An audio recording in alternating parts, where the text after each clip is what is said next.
Part 1. I lost my faith at an evangelical college. I was once invited to give a presentation on Capitol Hill on the application of Christian worldview principles in the public arena. During the question period, the audience hushed in surprise as a congressional chief of staff stood up and announced, "I lost my faith at an evangelical college."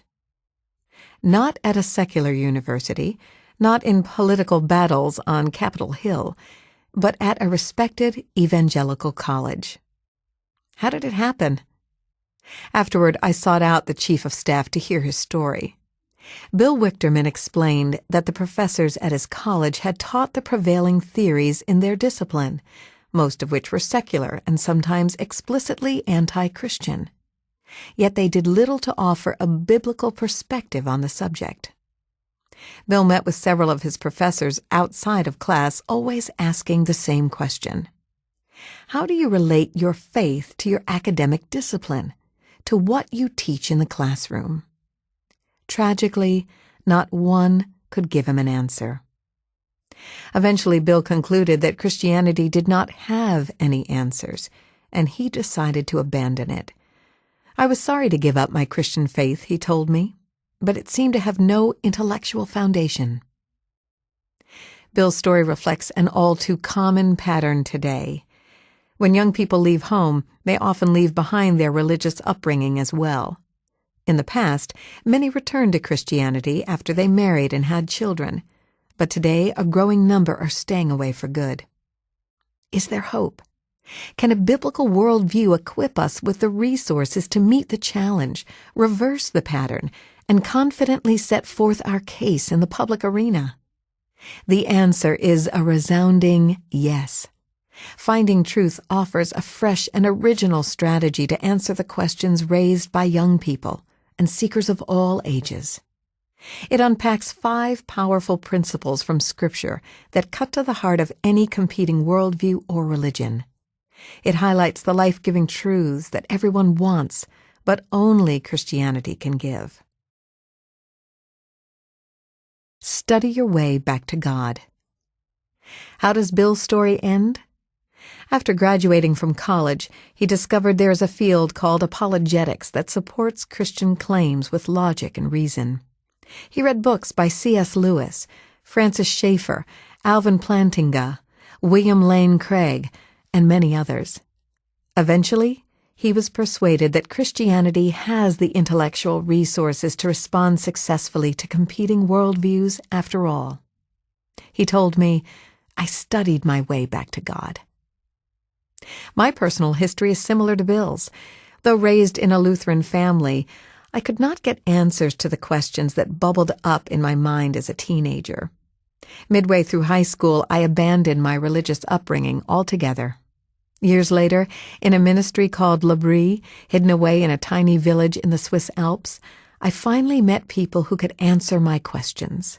I tell my story in principle number 5. My own years of searching and struggling as an agnostic left me with an intense conviction that Christians need to take questions seriously. They need to be prepared to help people study their way back to God. The task can seem daunting. At every turn, from the classroom to the workplace to the internet, ideas contrary to Christianity are clamoring for our allegiance. Learning how to respond thoughtfully to every competing worldview would take a lifetime of study. And what happens when we encounter a new idea? Do we have to come up with a new argument every time? Or is it possible to find a single line of inquiry that we can apply universally to all ideas?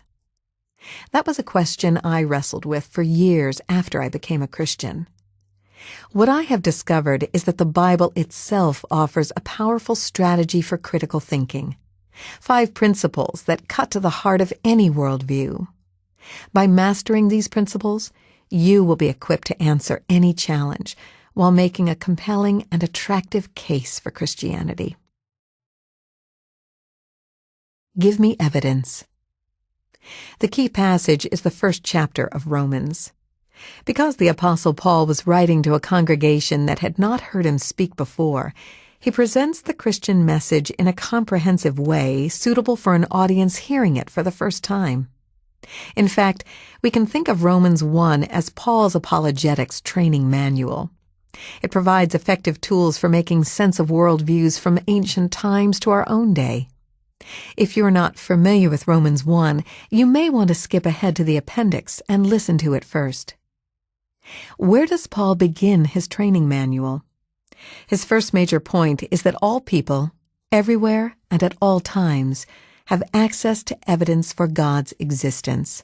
How? Through the created order, the things that have been made.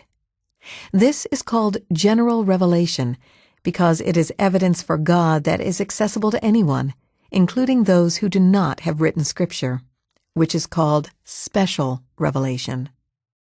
As the psalmist writes, "The heavens declare the glory of God, and the sky above proclaims his handiwork.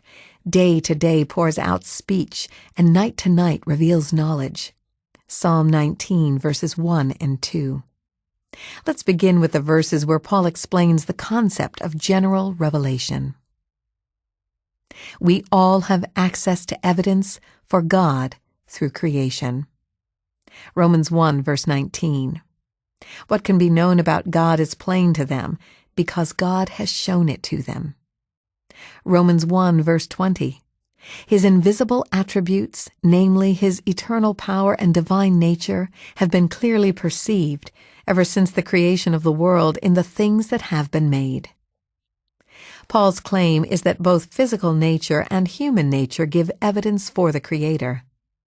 The whole creation of God preaches, as Jonathan Edwards put it. How does physical nature give evidence for God? Because the existence of the universe cannot be explained as a product of natural causes alone. This is as true for us as it was for Paul's first-century readers. Let's run through a quick survey of some of the most relevant areas of scientific research, the origin of the universe and the origin of life. The origin of the universe has given rise to a puzzle known as the fine-tuning problem.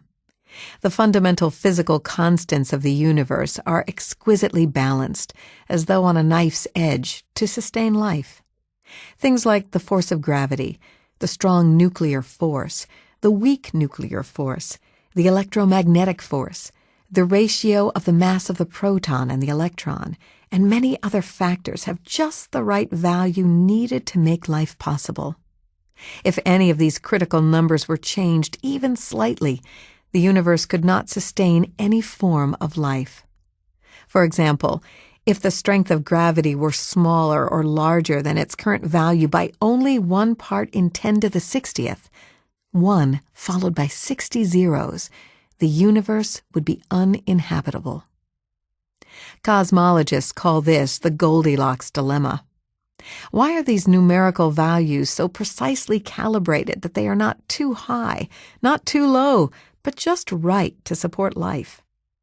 A New York Times article says these mysterious numbers are like the knobs on God's control console, and they seem almost miraculously tuned to allow life.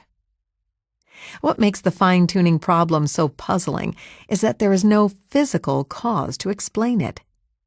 Nothing in all of physics explains why its fundamental principles should conform themselves so precisely to life's requirement, says astronomer George Greenstein. Indeed, they interact in an intricately coordinated way to fulfill a goal or purpose, which is the hallmark of design.